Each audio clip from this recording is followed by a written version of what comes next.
하나님의 말씀 구약성경 출애굽기 19장 1절로부터 6절까지 말씀 교독합니다. 출애굽기 19장 1절로부터 6절까지 말씀. 이스라엘 자손이 애굽 땅을 떠난 지 3개월이 되던 날 그들이 시내 광야에 이르니라.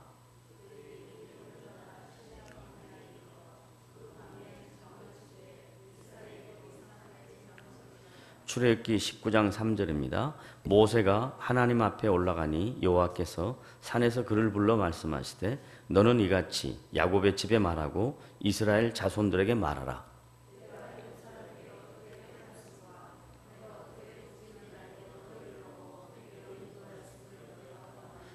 세계가 다 내게 속하였나니 너희가 내 말을 잘 듣고 내 언약을 지키면 너희는 모든 민족 중에서 내 소유가 되겠고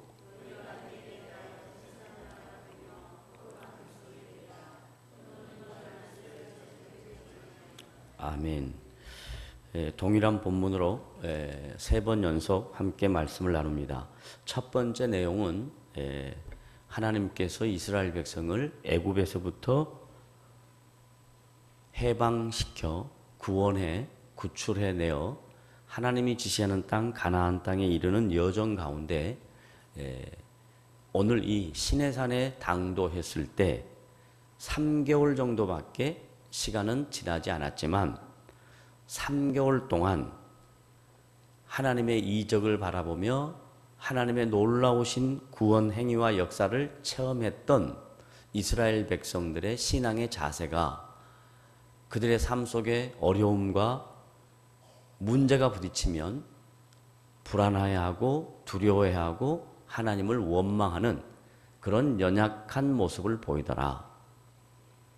그럼에도 불구하고 하나님께서는 그 연약하고 하나님을 원망하는 지체들을 버리지 아니하시고 그들에게 하나님의 하나님 되심을 다시 드러내시는 내용에 대하여 첫 번째 우리가 생각을 했고, 두 번째는 하나님은 이스라엘 백성의 하나님만이 아니라 전 세계가 하나님의 소유이며 하나님의 통치 대상이다 라는 말씀을 드렸습니다. 그리고 이제 오늘 세 번째는 하나님께서 전 세계의 수많은 민족과 국가 가운데 아브라함에게 약속한 그 약속을 근거로 지금 출애굽기 19장 이스라엘 백성이라는 공동체가 이루어져서 그 이스라엘 백성의 공동체가 이 세상 속에서 어떤 역할을 감당해야 하는가 하는 것을 생각해 볼 것입니다. 이것을 다른 말로 말하면 예수를 믿는 저와 여러분이 이 세상 속에 살아가는데 이 세상 속에서 성도로서 어떻게 살아가야 하는가 하는 삶의 실존에 대한 문제와도 같습니다. 그래서 오늘 이 세 번째 말씀은 집중해서 여러분들이 들으시고 그리고 여러분의 신앙에 유익함이 있으면 좋겠습니다. 먼저 하나님께서 이스라엘 백성을 불러내실 때 자격과 조건이 있었냐 하는 겁니다. 예를 들면 그 시대적 상황에 수도 없이 많은 민족과 공동체가 있었는데 국가가 있었는데 이스라엘 백성들이 똑똑하고 잘나고 현명하고 도덕적이고 윤리적이어서 참 좋은 백성들을 하나님이 좋지 않는 백성들 중에서 뽑아서 야 너희들은 순종이고 좋으니까 내가 너희들을 통해서 나를 드러내겠다 그렇게 하지 않았다. 아브라함을 비롯해서 하나님의 언약 백성들은 허물이 많고 연약하고 하나님을 신뢰하지 못하고 부족하고 하나님을 원망하고 하나님 앞에 배신하고 하는 그런 모습들이 있음에도 불구하고 하나님은 그들에게 찾아가셔서 내가 너희들의 하나님이고 너희는 나의 백성이 될 것이다. 그리고 연약하고 부족하지만 너를 통해서 나를 힘있고 능력있고 자격있고 조건이 좋은 세상 속에 하나님의 하나님 되심을 증거하겠다 라는 것이 첫 번째 말씀의 의미였습니다. 그 당시 애굽이라는 나라는 지금도 애굽의 문화, 애굽의 역사, 애굽의 유물들을 보면 불가사의한 것들이 너무 많습니다. 여러분이 잘 알고 있는 스핑크스 같은 거, 이건 도저히 현대 문명에서도 이해가 되지 않는 것입니다. 어떻게 저런 건축물을 만들어낼 수 있는가? 그 시대에 얼마나 이 사람들이 인간이 가지고 있는 최고의 능력을 발휘해서 그런 건물들을 지어낼 수 있는 훌륭한 민족들이란 말이에요. 그리고 문화가 있습니다. 예술이 있습니다. 인간이 할 수 있는 최대한의 것들이 있는 그 애굽에 하나님이 그들이 섬기는 신, 다양한 신들이 있습니다. 그 다양한 신들은 인간의 번성과 인간의 번영을 위한, 자기를 위한 신입니다. 그렇게 훌륭한 문화와 문명을 이루고 있는 사람들도 만족함이 없고 더 많은 번성과 번영을 이루기 위해서 자기들이 스스로 고안해서 만들어 놓은 신들 앞에 가서 그 신들께 더 풍성한 것과 더 찬란한 것들을 달라고 요구하는 그런 애굽 사람들에게 하나님은 가장 비천하고 별 볼 일 없고 허물이 많고 연약하고 그런 아브라함을 비롯한 그 믿음의 조상들, 그 이스라엘 백성들을 통해서 능력이 많고 자격이 있는 인간의 최선을 다해서 섬기는 인간이 만들어낸 고안된 애굽의 신들과 스스로 계신 하나님, 만들어내지 아니하고 스스로 계신 그 하나님이 얼마나 다른 신인가를 허물 많고 연약하고 부족한 이스라엘 백성을 통해서 드러내야 애굽 사람들이, 똑똑하다고 생각하는 사람들이, 인간의 번성과 번영을 추구하는 사람들이 그 하나님의 하나님 되심을 알게 될 수 있는 방안이 되니까 하나님께서 이스라엘 백성을 사용하신 겁니다. 똑같이 우리가 지금 예수 믿고 하나님의 자녀가 된 것이 우리가 훌륭하고 똑똑하고 잘나서가 아니라는 것을 아셔야 합니다. 그걸 알면 신앙생활하는 과정 중에 항상 여러분이 은혜라는 단어 안에 살게 되는 거예요. 그런데 조금이라도 자기 안에 선함이 있고 자기의 능력이 있고 자기를 드러낼 만하고 자랑할 만한 것이 있다고 생각하면 여러분의 마음속에 은혜는 드러나지 않습니다. 자꾸 자기가 드러납니다. 그러면 이건 여러분의 신앙생활에도 유익이 되지 않고 하나님이 여러분을 부르신 그 목적에도 부합하지 않습니다. 하나님이 여러분을 죄와 허물로부터 건져내시고 당신의 백성으로 삼으실 때 우리에게 항복받고 싶은 것은 뭐냐면 너의 인생은 너의 힘으로 되는 게 아니라 내가 너의 인생의 주인이 돼서 내가 너를 통해서 영광 받기를 원하는 살아계신 하나님이라는 것을 우리에게 깨닫게 해주려고 하는 거예요. 그걸 알아야 은혜라는 단어가 이 가슴 속에서부터 여러분의 인격 안에 이렇게 스며들게 되는 것입니다. 그걸 모르면 교회는 오래 다니고 신앙에 대한 이해는 많고 머리에 들은 건 많은데 신자로서의 정체성이 세상 속에서 하나님이 우리를 부르신 목적이 무엇인가를 놓치고 항상 자기 중심으로 내가 잘 되고 내 가정이 잘 되고 내 자녀가 잘 되고 그래서 나만 배불러지는 그런 뒤틀려진 기독교, 잘못된 성도가 될 수 있는 가능성이 훨씬 많습니다. 그래서 오늘 이제 이 말씀을 통해서 하나님이 이스라엘 백성을 부르신 목적이 뭐냐? 6절 가면 내가 너희들을 제사장 나라 또 뭐라 그랬어요? 거룩한 백성 삼겠다 이렇게 말씀하셨어요. 그 이유가 뭐냐면 너희가 내게 대하여 제사장 나라 되며 거룩한 백성이 되리라 한 이유가 뭐냐면 5절에 가면 5절에 세계가 뭐예요? 다가 중요하다고 있잖아요. 다 뭐예요? 내게 속하였다. 그러니까 하나님의 관심은 제사장 나라와 거룩한 백성에게 있는 것이 아니라 하나님의 관심은 세계가 다 내게 속한 다른 모든 하나님을 인정하지 않고 하나님을 섬기지 않는 사람들에게 하나님의 관심이 있는 거예요. 그리고 이스라엘 백성을 통해서 이들에게 하나님의 하나님 되심을 드러내려고 한 거예요.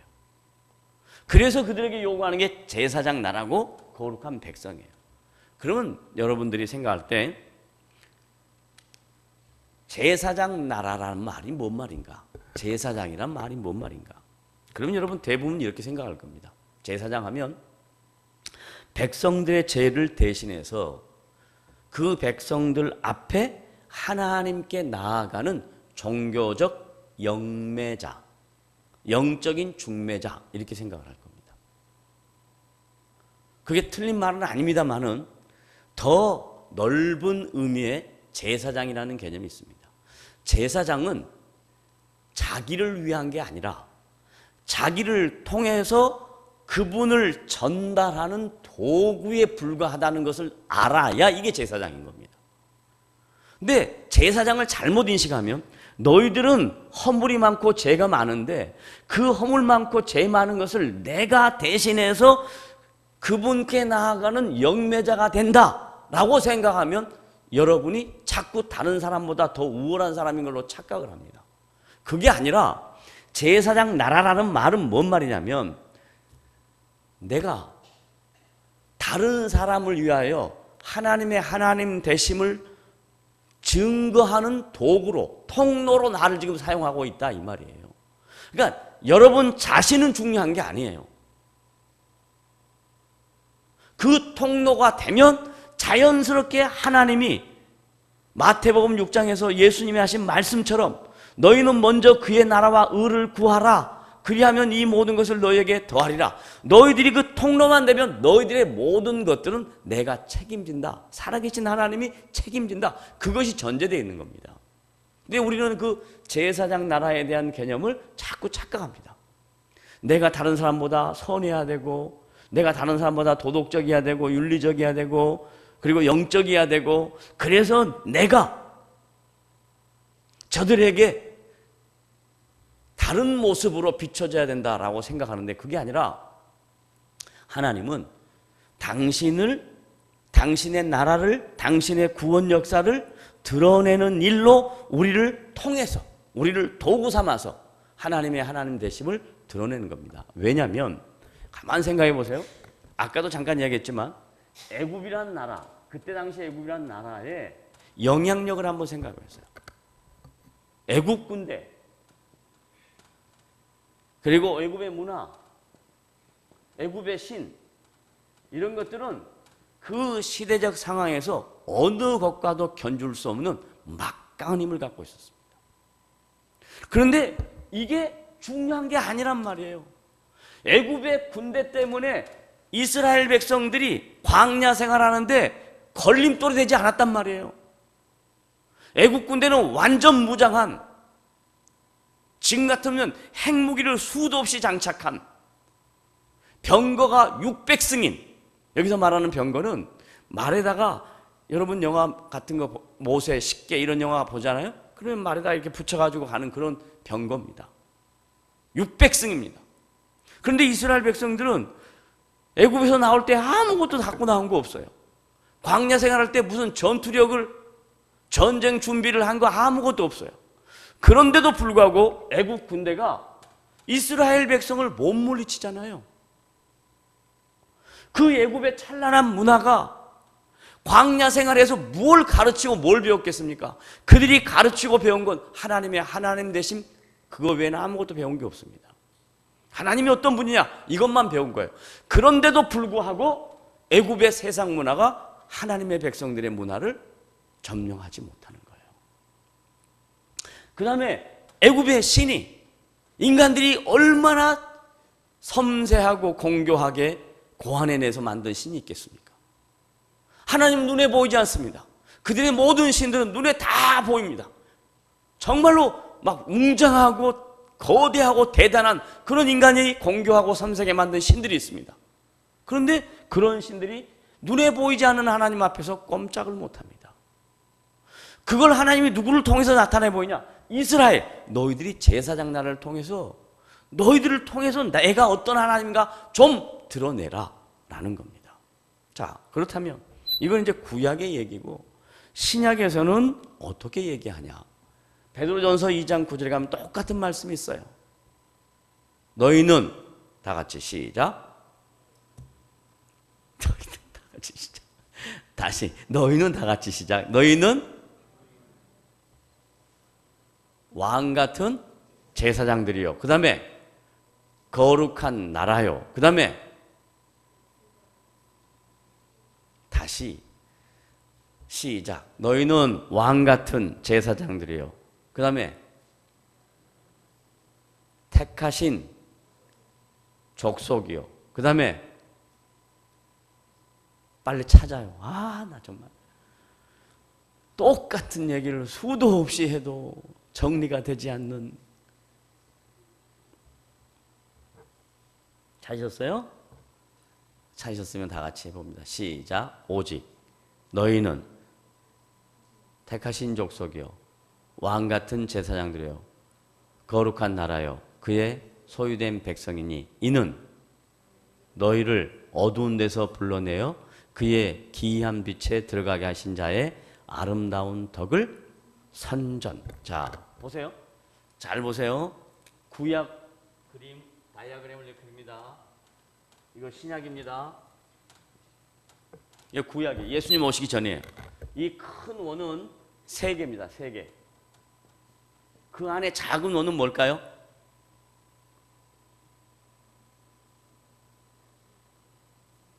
이스라엘 백성.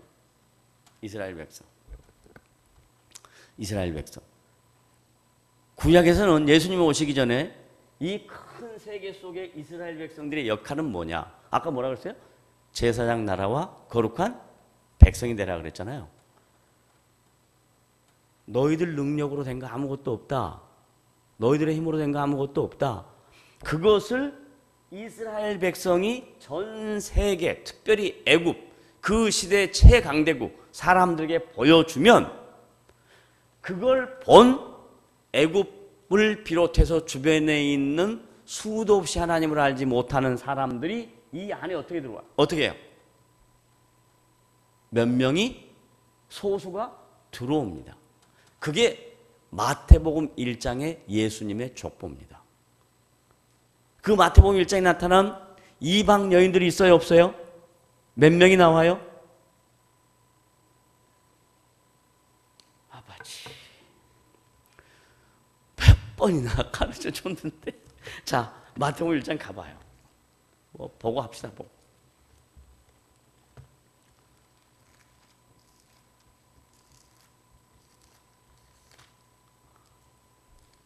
마태복음 1장 다 같이 읽어봅니다. 시작.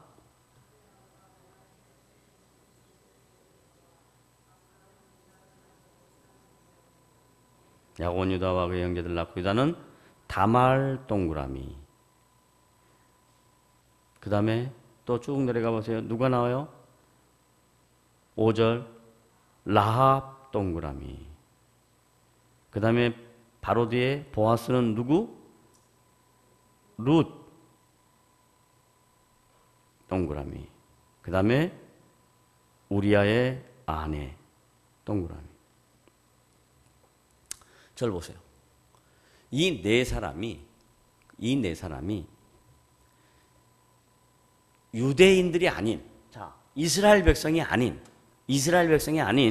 주변에 있는 사람들 중에 그들의 인생이 라합 같으면 뭐였어요? 기생이었잖아요. 우리아의 아내는 뭐예요? 쉽게 말하면 우리 안에는 뭐예요? 요즘으로 얘기하면 간통입니다. 간통.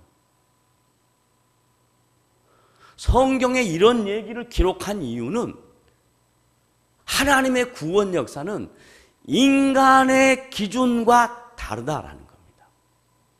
우리는 자꾸 어떤 사건이나 어떤 내용을 볼 때 성경적인 관점에서 이해를 못하고 자기 시대나 자기의 문화나 자기의 역사나 자기의 전통에서 평가합니다. 판단합니다. 하나님의 평가와 판단은 이런 말씀을 통해서도 우리의 평가와 너무 다른 거예요. 네? 말도 안 되는 얘기입니다. 말도 안 돼. 그게 예수님의 족보란 말이에요. 예수님의 족보. 이 얼마나 놀라운 일입니까? 이게 이제 이 세계 속에 부도덕하고 비윤리적이고 말도 안 되는 사람도 이스라엘 백성이 제사장 나라의 역할, 하나님의 구원 역사의 도구의 역할을 하는 걸 보고 라합이 여기 안에 들어온 거예요. 여호수아 2장에 라합이 여리고성에서 기생짓을 하고 있는데 얘기를 들어보니까 기생이니까 여러 정보를 많이 얻을 거 아닙니까? 다양한 사람들을 만나니까. 그런데 그 밖에 이스라엘 백성이라는 사람이 있는데 그 사람들 삶 속에 행하시는 하나님의 일하심을 들었단 말이에요. 그 기생의 마음속에 하나님이 어떤 분인가 하는 궁금증이 생겼어요. 그런데 어느 날 여호수아와 누가요? 갈렙이 정탐으로 들어갑니다. 그럴 때 그들이 하나님의 백성이라는 것 때문에 숨깁니다. 숨기면서 하나님께서 그 라합의 가정에 구원을 베푸시는 놀라운 일을 준비하시는 거예요.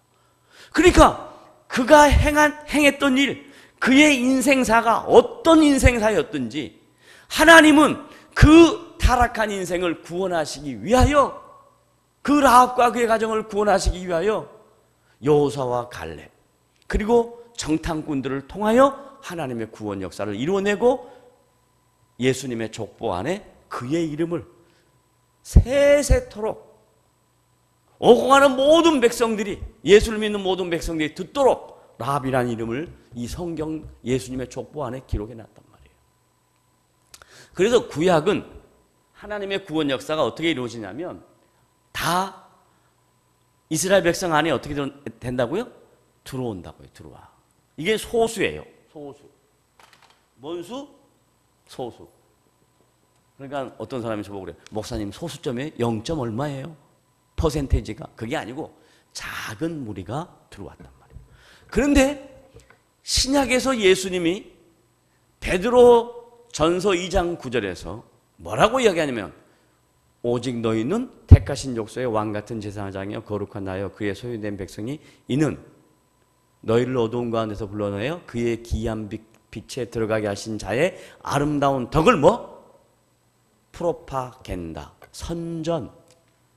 그래서 신약 성경은 세상은 이렇게 크고 할 일이 많은데 그 안에 크리스찬들이 소수란 말이에요. 똑같이 소수인데, 크리스찬이 소수인데 소수의 크리스찬 보고 너희들의 행실을 보고 들어오게 한다, 아니면 너희들이 가서 선전한다. 뭐예요? 선전이에요? 행실이에요? 선전이에요. 선전. 이 선전이란 말을 다른 말로 바꾸면 나가서 어떤 분인가를 증거하는 거예요. 그게 마태복음 28장 18절부터 20절까지 예수님이 하신 말씀이에요. 너희는 세상에 가서 예수 그리스도가 누구인가를 전하고 가르치고 세례를 주고 그렇게 복음을 전해라, 전파해라, 선포해라. 그리하면 내가 너희와 항상 함께 할 것이다. 만약에 여러분이 여러분의 인생 속에 하나님의 함께 하심을 더 구체적으로, 더 궁극적으로, 친밀하게 그분이 나와 늘 함께 하신 것을 알고 싶고 깨닫고 싶다면 다른 거 신경 쓰지 마시고 여러분에게 남은 인생 속에, 여러분에게 주어진 삶 속에 주님을 선포하는 일을 해보세요. 그러면 주님의 일을 선포하는 것이 이제 방법론적으로 나갑니다. 제가 여러분 보고 전도지 들고 전철 타라고 하지 않습니다. 제가 여러분 보고 전도지 들고 이 동네 돌아라고 그런 말도 하지 않습니다. 여러분의 각자 주어진 삶의 영역에서 내 삶의 주인이 하나님이신 것을 주변에 있는 지체들에게 입으로도 전하고 복음으로도 증거하고 그리고 몸소 행실로도 여러분이 드러낼 때 그때 하나님이 함께 하십니다. 그런데 행실의 드러냄은 어떻게 해야 되냐 하는 겁니다. 여러분, 세상 사람들이 우리를 보고 저 사람 예수 믿는 사람이야 라고 인식하는 게 여러분이 복음을 증거하는 것을 통해서도 알 수 있지만 더 세상 사람들이 여러분이 하나님의 자녀인 것을 확실하게 할 수 있는 건 뭐냐면 여러분의 언행심사입니다. 여러분의 말이 세상 사람들과 다른 겁니다. 그게 이제 뭐냐? 제사장 나라 그리고 뭐요? 거룩한 뭐요? 백성. 거룩하다라는 말을 다른 말로 바꾸면 구별되다라는 거예요. 세상 사람들의 말과 구별되는 거예요. 세상 사람들의 행동과 구별되는 거예요. 세상 사람들의 마음 씀씀이와 구별되는 겁니다. 세상 사람들이 일 처리하는 것과 구별되는 겁니다. 이게 거룩한 백성입니다. 그럼 어떻게 구별되냐? 세상 사람들은 절대로 질라고 하지 않습니다. 절대 손해보려고 하지 않습니다. 한마디 하면 두 마디로 반격하는 게 세상입니다. 그러면 여러분은 한마디 하면 두 마디 반격하려고 하지 말고 한마디 하면 들으세요. 두 마디 하면 씹으세요. 세 마디 하면 질경질경 씹으세요. 네 마디 하면 소화하세요.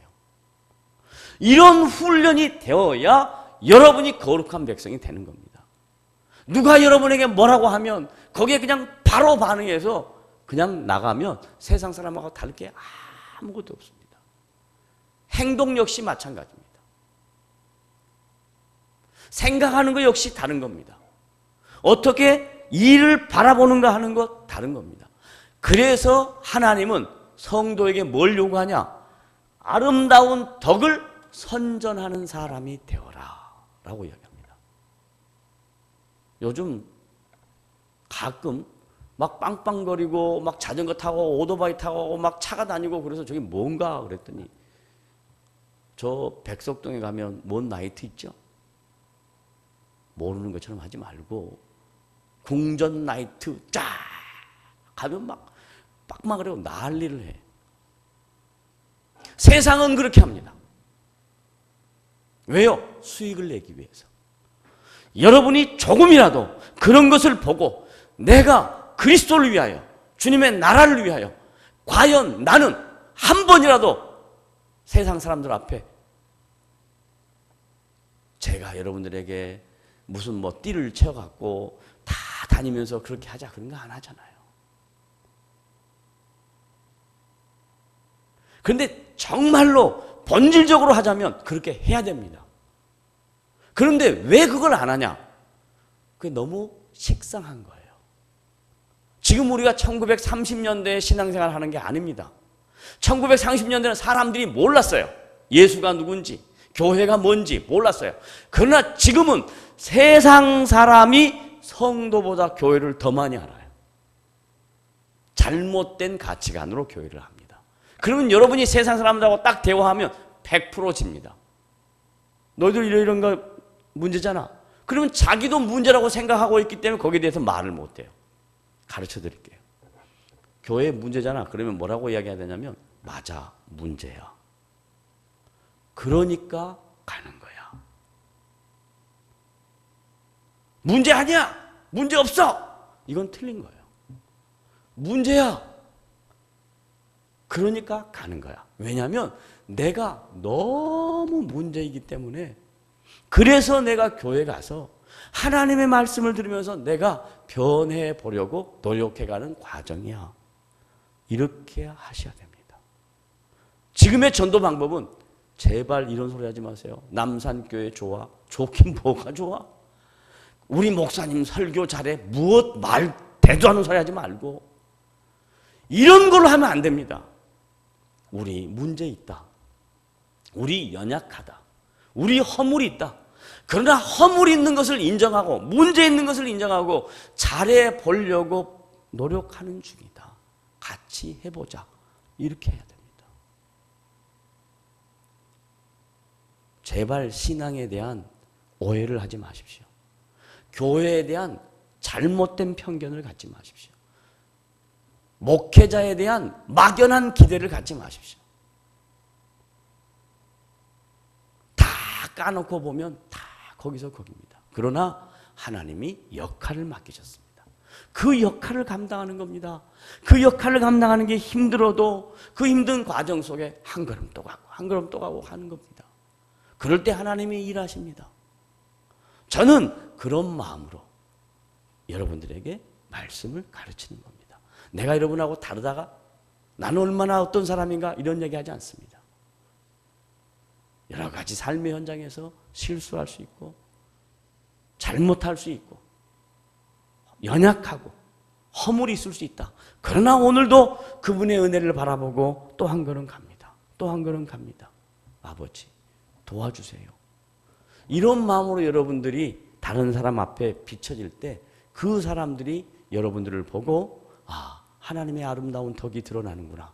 그러면 우리도 신앙생활을 해야 되겠다. 이런 마음들이 생깁니다. 매월 첫째 주일 한영혼 찾기를 하고 있는데 여러분 나름대로 반응을 하시겠죠. 그 반응의 방법을 이렇게 한번 바꿔보시길 바랍니다. 매월 첫날 새벽 기도에 와서 하나님 첫 주에 한영혼 찾기를 하는데 제가 지금까지 마음에 품고 기도하는 사람들이 있습니다. 하나님 그 사람들의 마음을 좀 열어주시고 그들이 예수 믿을 수 있도록 도와주십시오.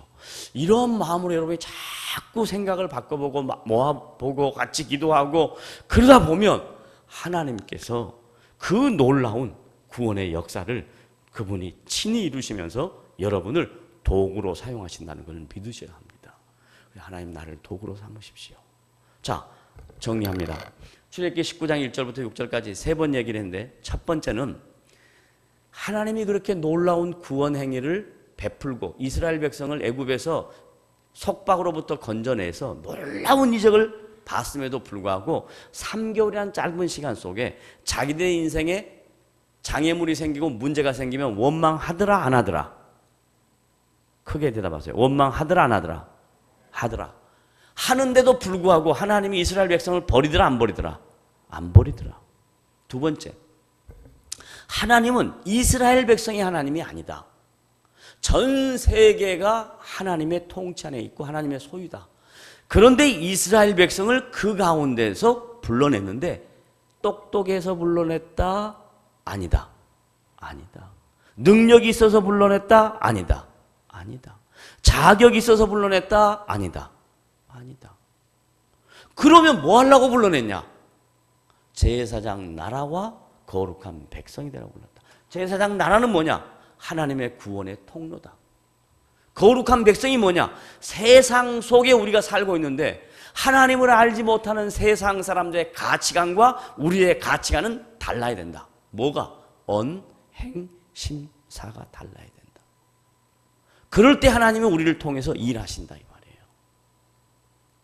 이 내용을 잘 듣고 이 말씀 속에 하나님이 여러분 각자에게 주시는 은혜들을 잘 생각하면서 이번 9월 한영혼 찾기 예배에 정말 주님을 알지 못했던 영혼이 이 예배에 동참해서 주님을 만나는 그런 놀라운 역사가 저와 여러분을 통해서 남산교를 통해서 하나님이 천하보다 귀하게 여기는 한영혼이 돌아오는 그 아름다운 역사가 이번 9월 첫 주 한영혼과 찾기 예배에 아름다운 열매로 드러날 수 있도록 저와 여러분이 최선을 다해서 제사장 나라가 되고 거룩한 백성이 되시기를 주님의 이름으로 부탁을 드립니다. 기도하겠습니다.